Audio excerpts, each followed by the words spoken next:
Bismillah, assalamualaikum warahmatullahi wabarakatuh.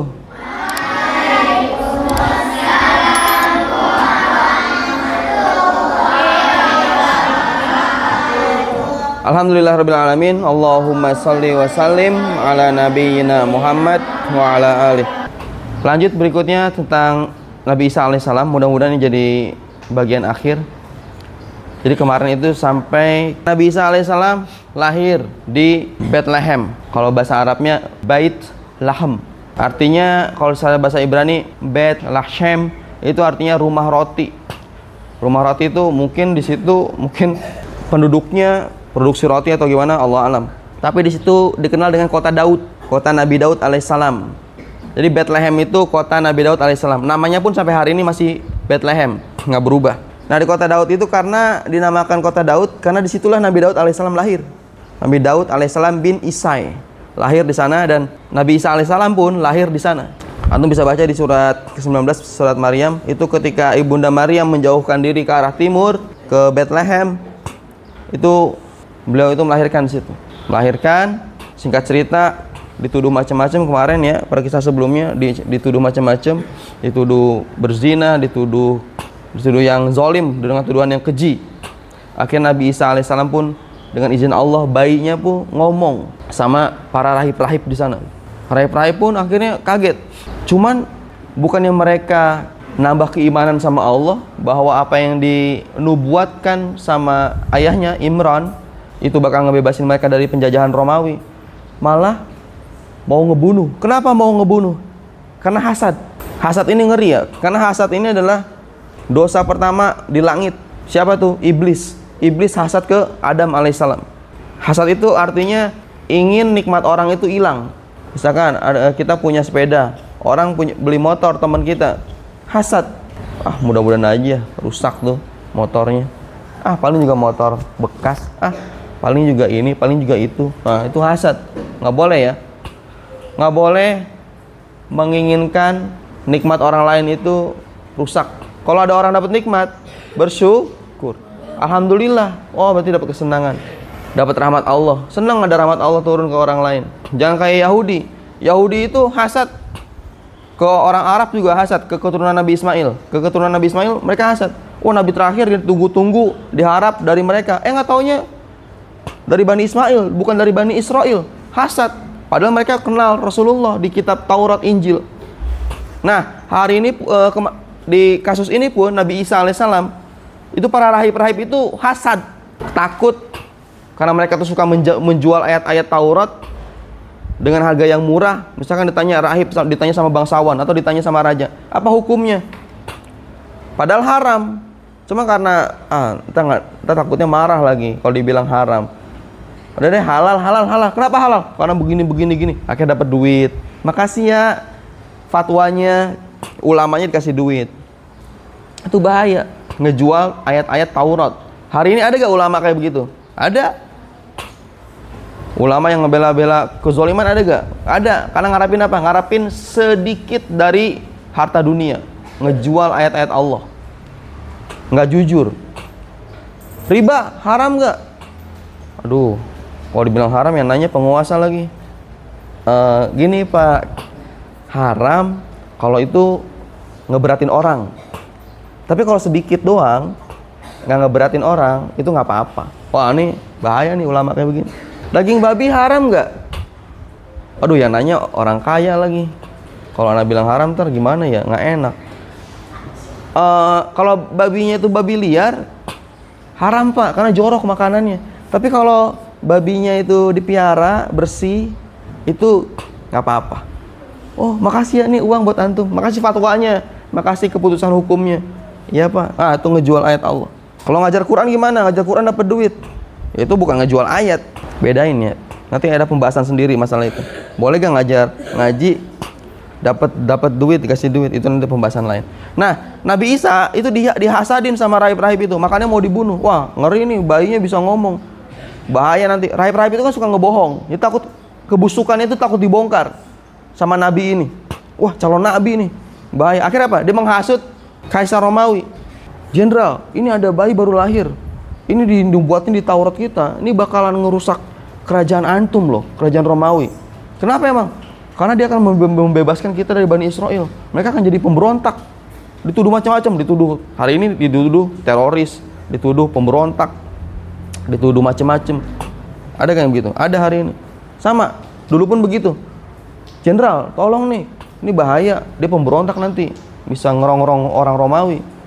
Raja juga khawatir nanti kerajaannya diambil, karena nanti emang nabi yang membebaskan itu adalah keturunan Daud. Nah ini ada Raja Herod waktu itu ketakutan. Wah, jangan-jangan dia nanti ngerebut mahkota Ana. Wah, udah bunuh aja, kejar. Dicari setelah itu. Akhirnya karena dikejar, Ibunda Maryam akhirnya pun kabur. Menyelamatkan bayinya itu. Kabur. Kemana? Ke arah Mesir. Makanya setelah itu Nabi Isa alaihissalam menghilang. Tidak ada catatannya. Kenapa?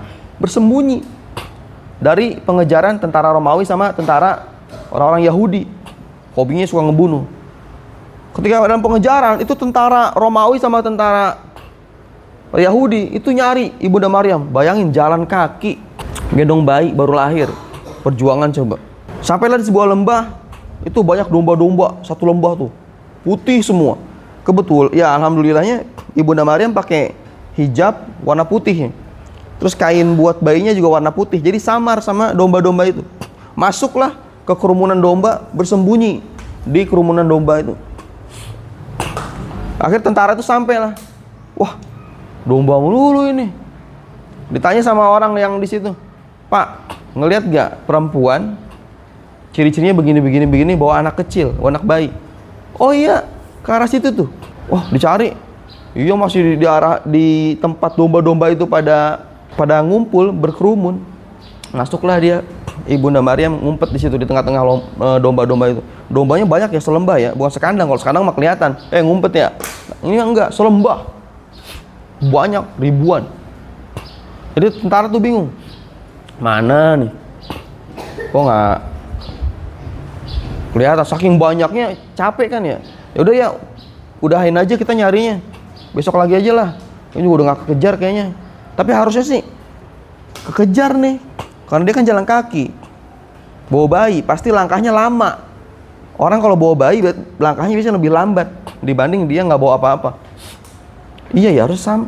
Tapi cari. Karena kecapean, ya udahlah. Udah pulang. Pas mau pulang, ini domba berisik. Mbak. Tentara yang udah mau jalan berhenti. Kok bunyi? Domba biasanya bunyi kalau ada gangguan atau ada sesuatu di sekitar mereka tuh. Mbak. Oh ya, jangan-jangan benar ada yang ngumpet nih. Akhirnya tentara itu nyari lagi. Ibunda Maryam tuh udah ngumpet begini, nyumpahin tuh domba-domba itu, disumpahin sama Ibunda Maryam. Kalau bahasa kita mah, sumpahin ente semua ya, supaya Allah ngebuka aib ente. Sebagaimana ente mau ngebuka aib kita, mau ngebuka rahasia. Akhirnya sejak saat itu domba-domba itu buntutnya naik ke atas, aibnya kelihatan. Apa aibnya? Duburnya, bokongnya. Tuh melihat deh. Domba-domba itu lihat buntutnya. Kalau buntut sapi kan ke bawah semua. Ke bawah kan? Buntut apa lagi? Buntut gajah ke bawah. Buntut domba coba lihat. Atas. Kelihatan malu kan, bokongnya kelihatan. Itu gara-gara menurut sebagian riwayat itu disumpahin. Akhirnya karena embe-embe dicari capean, nggak dapet nih, Allah lindungin. Pulanglah tentara-tentara itu. Pindahlah Nabi Isa ke Mesir. Beliau di sana sampai usia 12 tahun, nanti 13 tahun baru muncul di Baitul Maqdis pada hari perayaan Paskah. Paskah itu perayaan orang Yahudi ketika dibebaskan dari kejaran Firaun kalau nggak salah. Iya. Mereka ada hari raya ngumpul di sana semua. Mungkin upacara keagamaan. Nah, nanti Nabi Isa muncul di situ, umur 13 tahun. Nah, ketika masa kecil, ini banyak kejadian-kejadian yang ajaib. Kejadian-kejadian ajaib masa sebelum Nabi itu diangkat. Jadi ada tanda-tanda kenabian ya ketika masih kecil. Kayak Rasulullah misalkan dinaungin awan.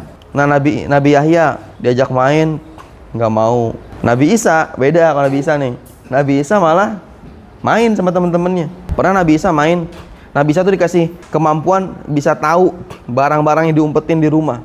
atau makanan apa yang ada di rumah. Waktu masih kecil nih, main nih sama temen-temennya. Main. Kayak antum lah main. Nabi Isa main. Tiba-tiba Nabi Isa deketin temennya. Sini deh. Apaan?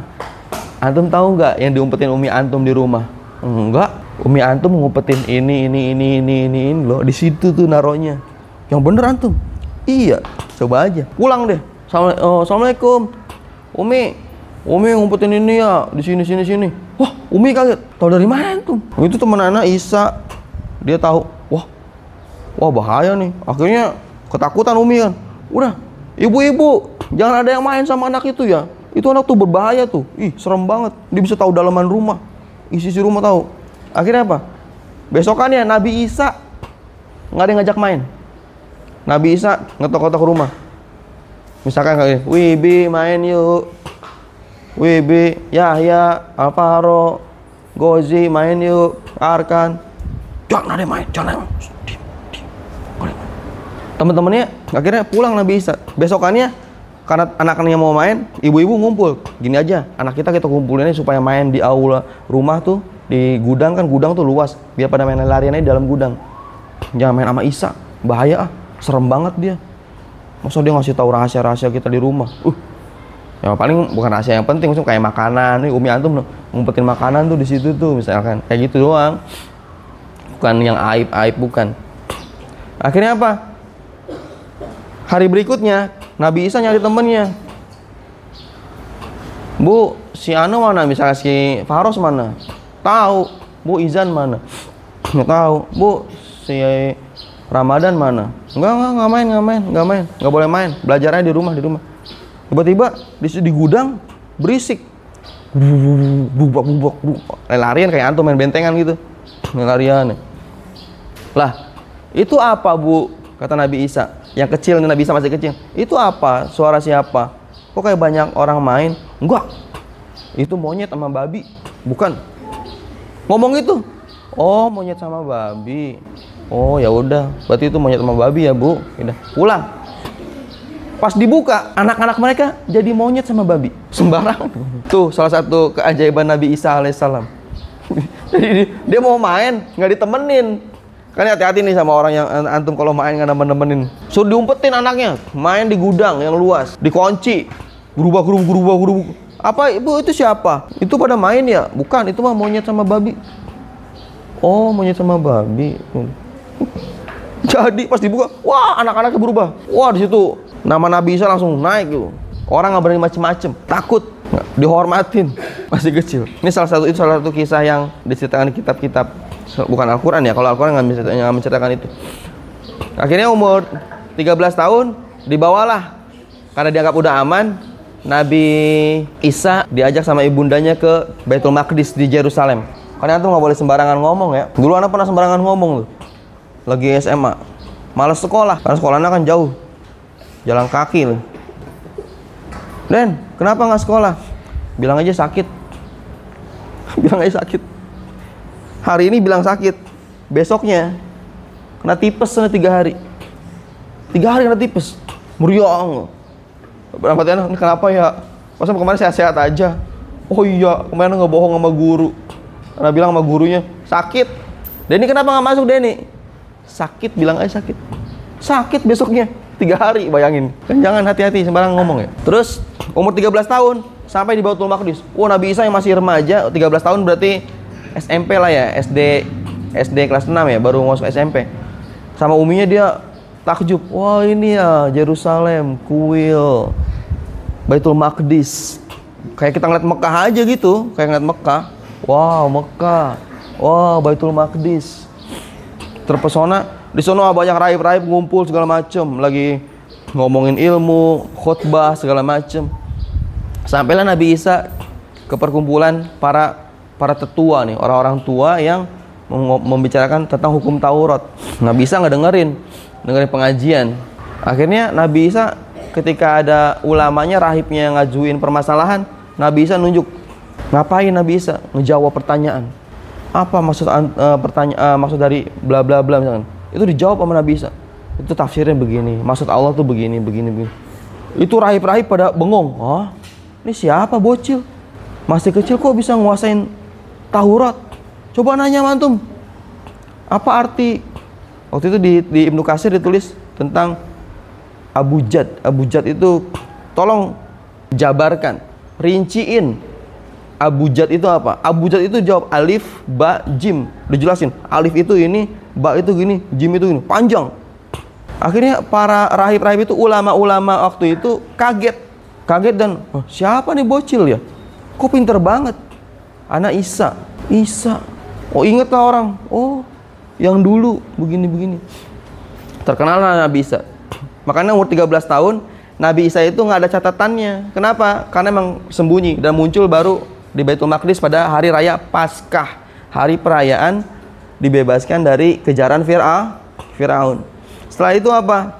Terus di situ tinggal. Nah, Ibunda Maryam ini ada riwayat lain bahwa Ibunda Maryam itu menikah. Walaupun ini diperdebatkan sama Yusuf bin Yakub An-Najjar. Yusuf bin Yakub An-Najjar ini temannya Ibunda Maryam waktu di pesantren, waktu menimba ilmu di Baitul Maqdis sama Nabi Zakaria. Nah, terus umur 30 tahun baru Nabi Isa ini diangkat jadi nabi. Umur 30 tahun ya. Kalau Rasulullah SAW itu umur usia 40 tahun lebih 2 bulan berapa hari? 12 hari ya. Pokoknya 40 tahun lah. Nabi Isa diangkat jadi nabi itu usia 30 tahun. Si muda tuh. Tapi nggak lama. Nabi Isa hanya 3 tahun aja masa dakwahnya setelah diangkat jadi kenabian, jadi nabi.